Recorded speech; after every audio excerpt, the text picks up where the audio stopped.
The idea behind the singularity is that by about 2045, the amount of change that happens is so great that anyone trying to really make predictions about anything beyond 2045 will probably not be right.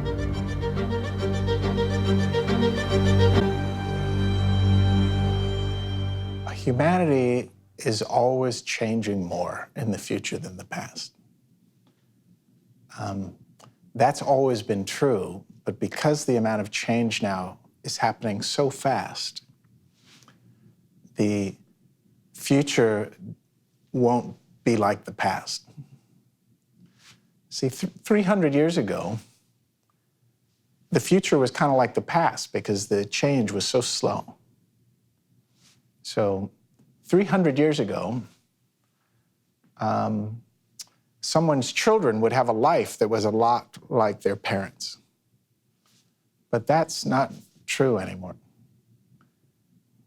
In the last 20 years, we got the internet and we got the smartphone. And so my life was so different than my parents because of just those two things. But in the next 20 years, we're not going to get two things. We're going to get like 5 or 10 or 20 things of that magnitude. And so the next 20 years will not be like the last 20. In other words, the pace of change itself is accelerating. And now it's accelerating at a pace where we as humans really feel it more so than any other time in our past. But it'll always be like this. David Roberts, otimista tecnológico. O seu fascínio pela tecnologia começou na 4ª classe, quando construiu uma pequena aeronave para levar a irmã à paragem de autocarro. Especialista em liderança exponencial e disrupção tecnológica. Formado em inteligência artificial e biocomputação. Empreendedor em série, CEO premiado. Começou negócios com mais de 100 milhões de dólares de investimento. A sua missão é melhorar a vida de 1 bilhão de pessoas, ajudando líderes mundiais a criar novas intenções para o mundo. Fundou o projeto Exponential Leadership, que alavanca esta missão.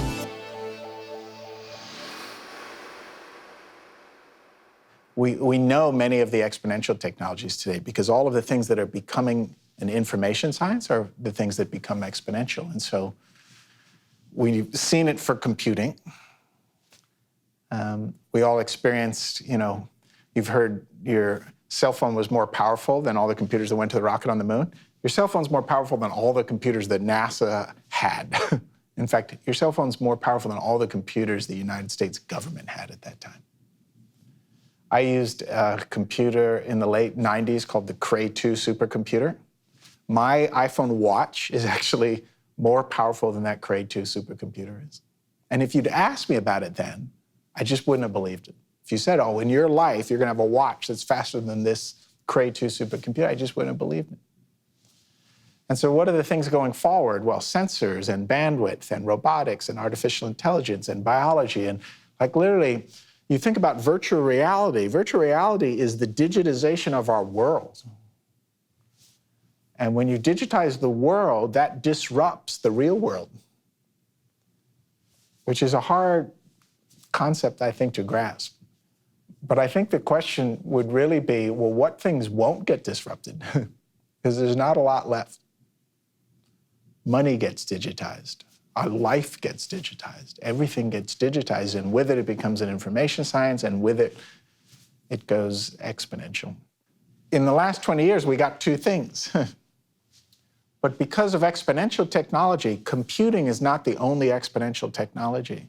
It actually ends up just being one of many things, which include bandwidth is increasing and doubling its price performance every year. Sensors are increasing and doubling in their price performance. Robotics, artificial intelligence, even biology itself is actually gone exponential because we read and we write DNA, and DNA is the software for every living thing on the planet. And so even the things that we thought were not technology, we're starting to realize are technology. And anything that becomes an information science goes exponential, because you end up doing it on computers, and computers themselves are exponential. And so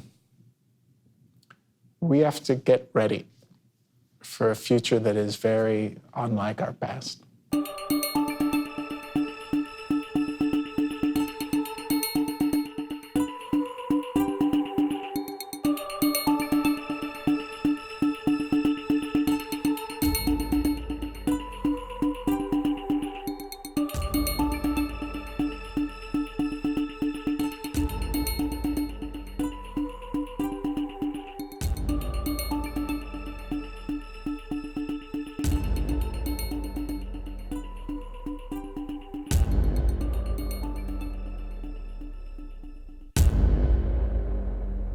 Management is really about how do we manage things and people, and leadership is really about change, and exponential leadership is really about the idea that leaders create leadership through their character, through who they are, not what they do.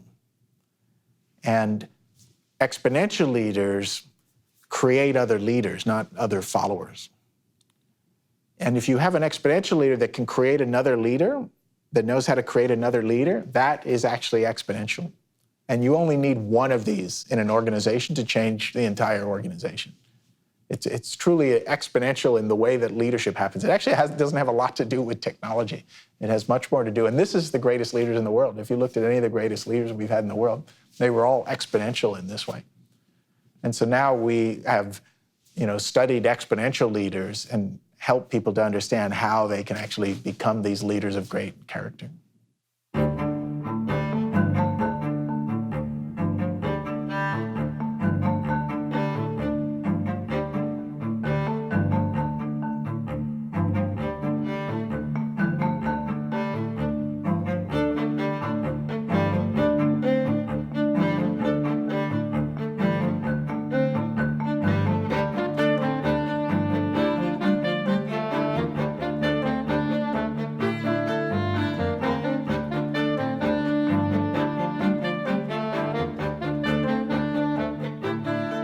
Como é que nós estamos hoje a preparar os líderes do amanhã? A primeira coisa que eu digo aos alunos quando chegam aqui é o que é o vosso sonho? Que diferença é que vocês querem fazer? Daqui a uns anos, quando olharem para trás, o que é que querem sentir que fizeram? Portanto, e este trabalho, esta atitude de fazer-os escolher o propósito é uma parte fundamental daquilo que nós fazemos e tem muito a ver com o futuro. Nós passamos de um mundo em que as pessoas tinham uma carreira dentro de uma empresa e, portanto, estava tudo mais ou menos definido, para um mundo em que tudo muda constantemente. O que nós queremos fazer é, de facto, criar aqui na Nova uma geração de jovens que saiam para o mundo com esta vontade grande de o fazer melhor e dando-lhes uma série de competências que se fazem na sala de aula, que se fazem fora da sala de aula, que se fazem com os colegas, que se fazem numa busca individual de todas essas competências e que eles saiam com este sentido de desafio pessoal da sua carreira, da sua vida, do seu comportamento, mas este desafio pessoal tem que, enfim, a um momento, tem que ser um desafio que traz mudança e que traz soluções para o mundo e para a nossa sociedade. Eu gostava que os nossos alunos se julgassem sempre no fim da sua carreira a dizer assim, que diferença é que eu fiz? Porque é que as coisas estão melhores com as decisões que eu tomei? E eu acho que a forma de criarmos novas soluções para o mundo é criarmos nesta geração este conceito fundamental que é eu sou responsável por todos e eu tenho que viver a minha vida de acordo com a responsabilidade que eu tenho perante todos.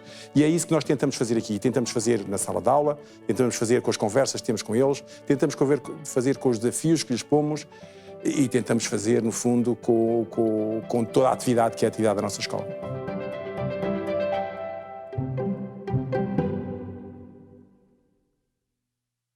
So in 2029, we end up with the computing power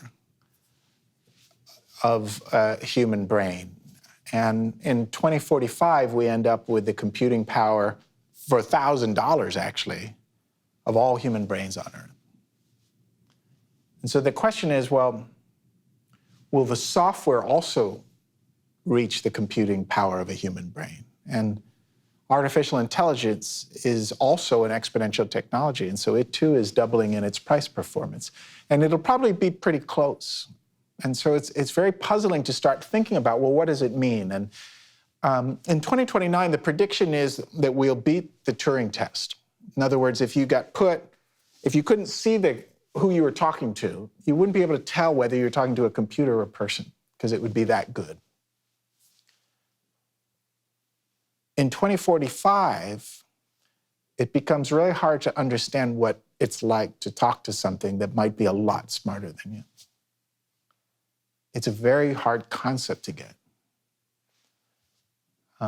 We've built machines in the past that do things better than us. Like your car runs faster than you do. If you build a submarine swims further and faster than you do. But we don't think of it as competing with us, because you get in a car and you use it, and you get in a submarine and you use it. And now we have to get used to the idea that we're going to have machines that think better than we do. And the idea that we build machines to compete with us, I think, is a Hollywood idea. It's not accurate to say that that's really what happens. What happens is we integrate with the technology. Google searches the web far better than any group of humans we could ever put together to do it. But it doesn't compete with us. We use it. It's just, if I ask you what's the capital of Nepal, and you answer because you looked it up on Google, it's like there's that 3-foot gap today. So in the future, the gap starts to go away. And you end up with just a sensor in your brain that'll just give you the answer, and you'll just have the answer. But it won't be your brain, it'll be this thing that did it, but passed it to you, but it won't matter, it'll still really be you. And so in the future, you end up powerful. And this idea, the Hollywood idea that we end up like competing, that it's us versus the robots, it's not an accurate portrayal of the future. It's just, the real portrayal of the future is really boring, which is that it just ends up being us and everything kind of like works out. And that doesn't make for a very good Hollywood movie.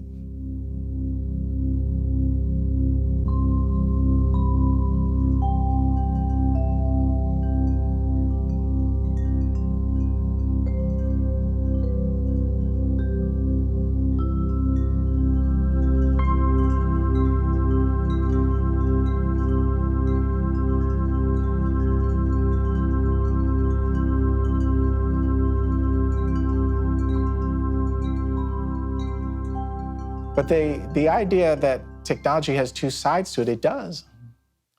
But it unquestionably always brings better benefits than it does worse ones. The right way to think about technology, because we tend to think of it as like, there's the living things and then there's tech, and that's the artificial thing, but it's not accurate. When a beaver builds a dam, or when a bird builds a nest, the nest is not artificial. The nest is natural too. In fact, the nest is just bird technology.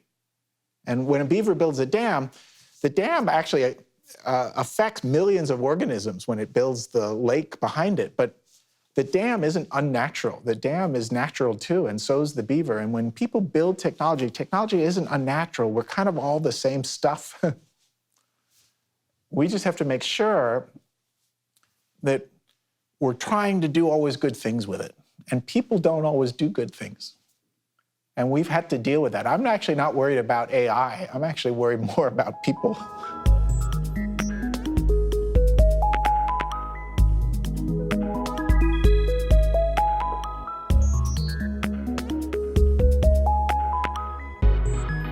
So technology brings abundance. It makes things cheaper, it makes things more powerful, and it makes things easier. We have the same phone that the Pope has. He doesn't get a special phone, a better phone. We all have the same phone. And so when you look forward into the future, technology democratizes power. And a real way to think about it is what used to be only available to a few becomes available to everyone.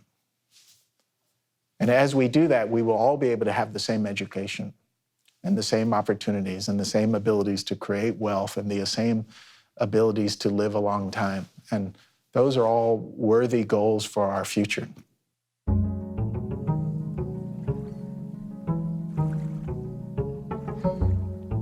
there is a house that I've been waiting to tell you about.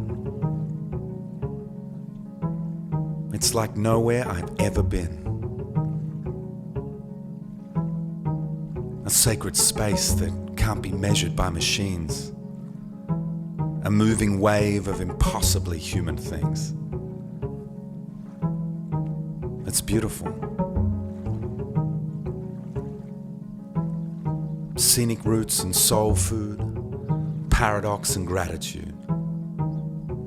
It's where the future goes to dance. I think you like it there. This house is home for those who seek to know the best way forward through a time with no clear path. A house for handmade folk who work to keep the world afloat, who won't submit, consent, or bow to half the heartache happening now. This is a house for people who trade in desire. Misfits and mavericks who stand tall and stare down the divisive and transactional, reductionist and impersonal, sanitized and clinical kind of commerce that the rest of us have outgrown. This house is made of love, built by those of us who believe in business as unusual, who shape our business for renewal and demand that business can, should, and must be beautiful.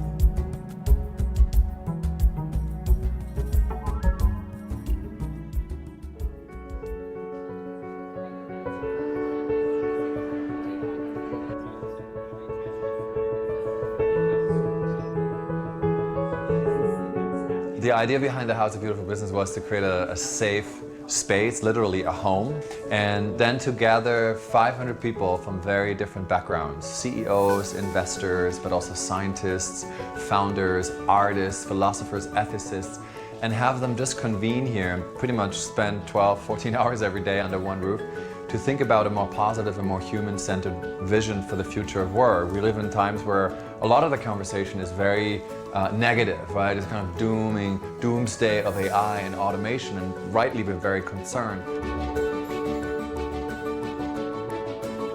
We believe we have the agency and we have the power to actually shape a new narrative and come up with new concrete frameworks for how we want to live, work, and play in this arguably coming age of machines. So we want to bring out the best in humans here.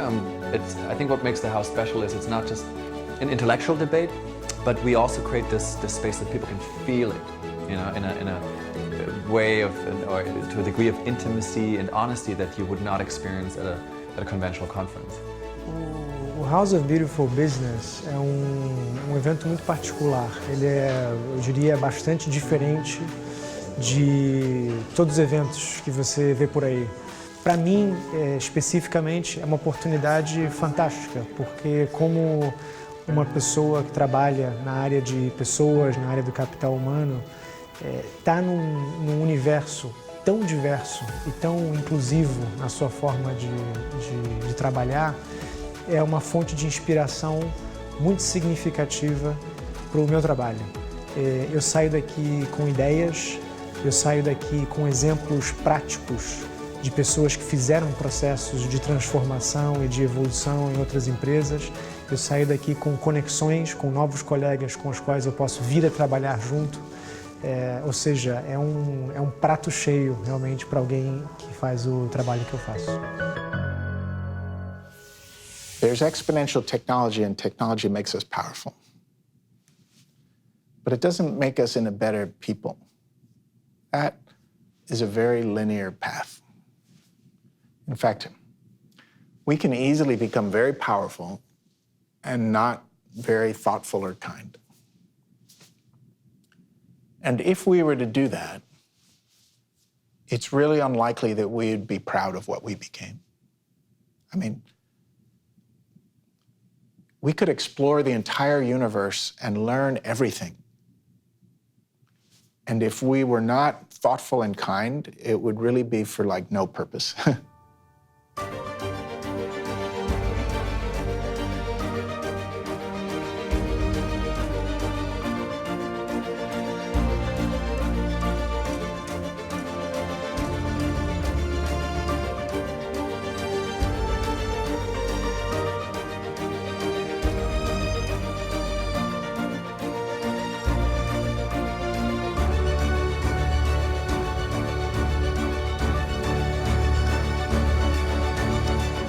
follow others, not because they necessarily just know what to do, but because they've changed their character, they've changed who they are.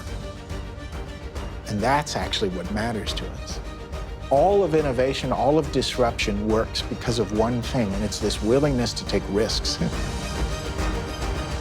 And if we're not willing to take risks, there is no innovation and no disruption. And the thing that drives us to take risk is this idea of love and compassion and the reason to do everything.